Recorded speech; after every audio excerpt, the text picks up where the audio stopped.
Bhupalpally municipality పరిధిలోని 24వ వార్డులో drainage సమస్య ఎక్కువగా ఉందని, దానిని అధికారులు పరిశీలించి చర్యలు తీసుకోవాలని ఆమ్ ఆద్మీ పార్టీ యువజన విభాగం జిల్లా కన్వీనర్ కొండ్ర సాయి తేజ, జిల్లా ప్రధాన కార్యదర్శి షిరాజ్ ఖాన్ అన్నారు. భూపాలపల్లి మున్సిపాలిటీ పరిధిలోని 24వ వార్డులో గురువారం ఆమ్ ఆద్మీ పార్టీ నేతలు పర్యటించారు. డ్రైనేజీ నిర్మాణం కూలిపోవడంతో నీరు నిలిచి దుర్గంధం వెదజల్లుతుందన్నారు. దీంతో ప్రజలు ఇబ్బందులు, రోగాల బారిన పడుతున్నారని పేర్కొన్నారు.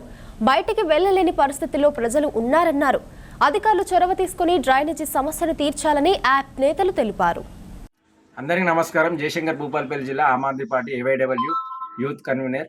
మరి గత కొద్ది సంవత్సరాలను చూసినట్టయితే ఏదైతే 24వ వార్డులో కాలువ కుంగిపోవడం జరిగింది. గత ప్రభుత్వంలో అధికారులకు తెలియజేయడం వల్ల మరి ప్రభుత్వ అధికారులు మరి ఎమ్మెల్యే గారు పరిశీలించడం జరిగింది. గత ప్రభుత్వంలో కాని పనులు ఈ ప్రభుత్వంలో చేయాల్సిందిగా కోరుతా ఉన్నాము. ఏదైతే 24వ వార్డు దగ్గర కుంగిపోయి ప్రవహిస్తున్న నదిలాగా కాలువ ఉన్నది, దాన్ని ఎమ్మడే జిల్లా అధికారులు, మున్సిపల్ అధికారులు పట్టించుకోవాలి. లేకపోతే ఆందోళన కార్యక్రమం చేస్తామని హెచ్చరిస్తున్నాం. అదేవిధంగా ఆ కాలువలు ఉండడం వల్ల అనేక వ్యాధులకు ప్రజలు గురవుతున్నారు. ఆ సమస్యను వెంటనే పరిష్కారం చేయాలి. చేయని ఏడలైతే 24వ వార్డు ఎవరైతే ఉన్నారో ప్రజలను తీసుకొచ్చి మున్సిపల్ ఎదురు ధర్నా చేస్తానని హెచ్చరిస్తున్నాం.